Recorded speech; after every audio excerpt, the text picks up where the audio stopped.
बेळगाव येथील जिल्हाधिकारी कार्यालयाच्या आवारात उभारण्यात आलेली ऐतिहासिक हलमिडी शिलालेखाची प्रतिकृती गायब झाल्यामुळे कन्नड समर्थक संघटना संतप्त झाल्या आहेत.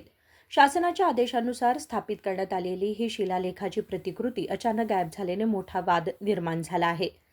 या घटनेचा निषेध करत विविध कन्नड संघटनांनी जिल्हाधिकारी कार्यालयासमोर आंदोलन केले. मुख्यमंत्री यांच्या अध्यक्षतेखाली झालेल्या बैठकीत हलमिडी शिलालेखाच्या प्रतिकृती सर्व जिल्हा केंद्रांमध्ये उभारण्याचा निर्णय घेण्यात आला होता. त्यानुसार शहरातील जिल्हाधिकारी कार्यालयाच्या आवारात ही प्रतिकृती बसवण्यात आली होती. 2024 साली जिल्ह्याचे पालकमंत्री आणि जिल्हाधिकारी यांच्या हस्ते तिचे उद्घाटनही करण्यात आले होते. मात्र आता ही प्रतिकृती गायब झाल्याने मुख्यमंत्री, कन्नड साहित्याने कन्नड परंपरेचा अपमान झाल्याची भावना व्यक्त करण्यात येत आहे. ही बाब मुख्यमंत्री यांच्या निदर्शनास येईपर्यंत आंदोलन सुरू ठेवू असा इशारा आंदोलकांनी दिला.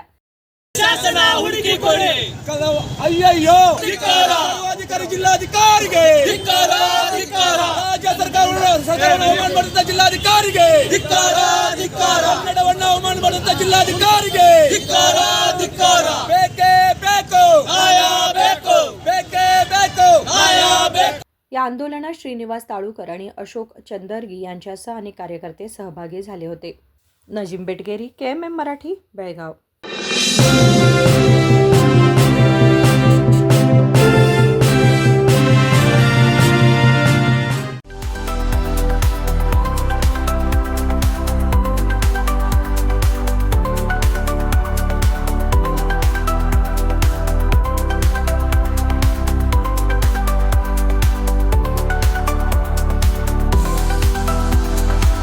आदर्श ड्रेस सर्कल केवल पुरुषों के लिए लाए हैं ब्रांडेड शर्ट्स, टी-शर्ट्स और जीन्स की नवीनतम रेंज।